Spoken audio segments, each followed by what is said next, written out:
friends Amanda Webb and Lee Fairchild are here, and as I promised, they're not here to take us away. It could be someday, but not today. And we are so pleased that you have come up. I was just absolutely so impressed when I went down to Lexington. The whole physical setup's pretty impressive. You know, a little scary, but very impressive. Guards everywhere and huge buildings, and it's all. I know it, and this is the thing that I was going to mention, because with all of this, the dog areas are very natural, very quiet. The dogs are all calm and happy, and it takes a lot, because, as I say, it's a very austere kind of environment, and yet you made it so warm, so friendly. And these guys, that whole staff, all of those inmates, were absolutely wonderful. They really were. I could tell that they love those animals when they work with them. Oh, yes, they definitely do. So the thing has been since 1999 you've had your program? 1991. 1991. It was the second one. The first one was at a female prison in Washington State, and ours was the second one.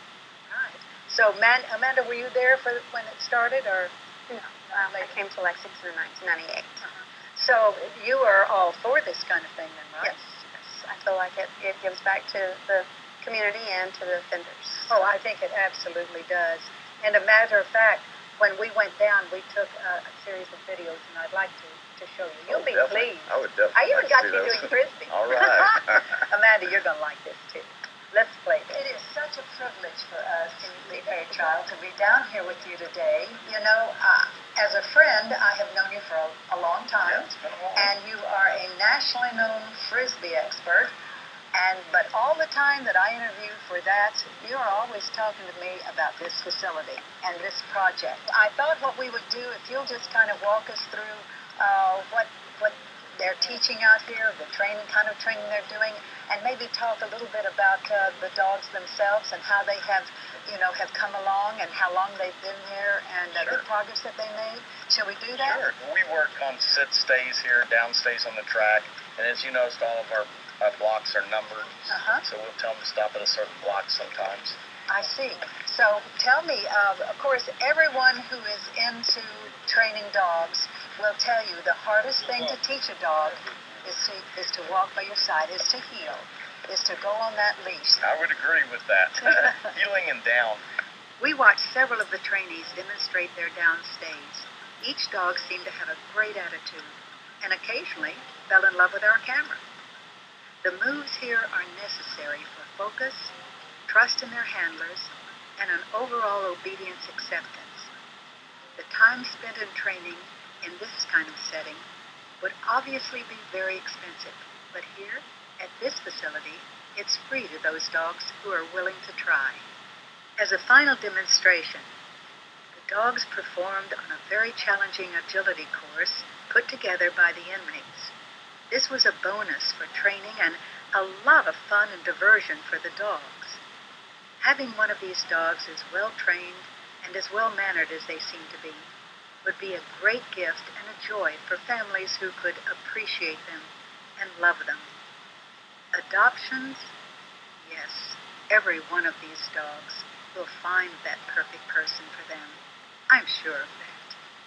While I was busy playing with the little beagle, Jack was busy checking out the kennels. It's raining outside or something like that, we're in here. Dogs are with us 24/7. Only time they're not with us is like some of us go to college or education, some of us work at maintenance, some of us go to Botec that are off the unit. The only time the dogs are back here is that time. Our kennel area is to this way.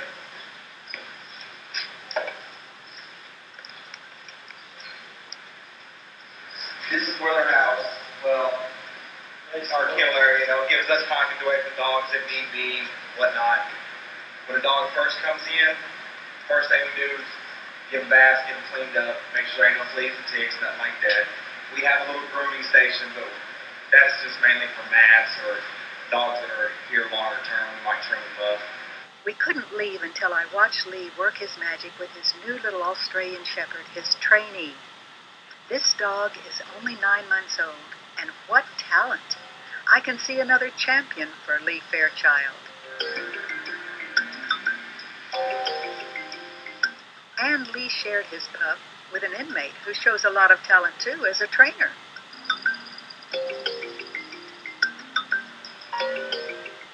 All of these dogs were calm, contented in their surroundings, and very appreciative of the gentle but tactical trainers who worked with them on a daily basis.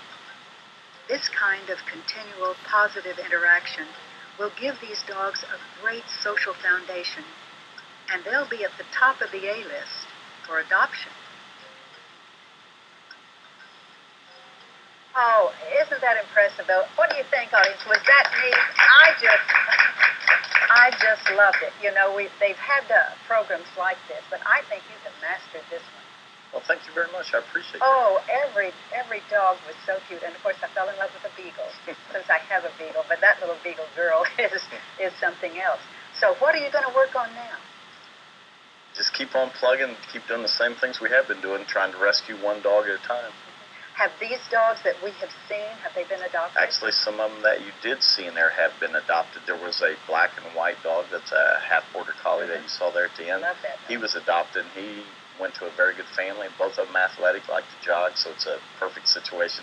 I was just telling Amanda earlier today, I said, that dog's like two different dogs in one. In the house, he's calm, almost like a couch potato. Just go in and lay down. But as you know, outside. some of the border collies will fool you that way. Yeah. As the Australian Shepherds, they were just calm, and boy, you get them going, and they're like on fire. So they are. Perfect dog for a jogger. They are for anyone who is athletic or energetic and that sort of thing. Well, I congratulate you. It just is a wonderful program. Now, how is this program funded? DOC does give us some monies, but a lot of the monies that we get are from donations. People donate to us. We do we train a few privately owned dogs, and we do that for donations, and that's pretty much how it works. And we get a lot of dog food donated to us. We get some shampoos and various other dog-related items, so it's been working out. Oh, that's excellent. Well, folks, anyone who wants to donate for this program, obviously you can see how wonderful it is and what a virtue it is for all of these dogs that don't have much of a chance, taken from shelters, taken from rescues. Yes. This really ensures a great life for them and a wonderful animal for the people who adopt them. So I imagine there'll be a waiting list. That little beagle, I don't know about that. We're going to take a break, and when we come back, we're going to see another kind of training. You guys, you will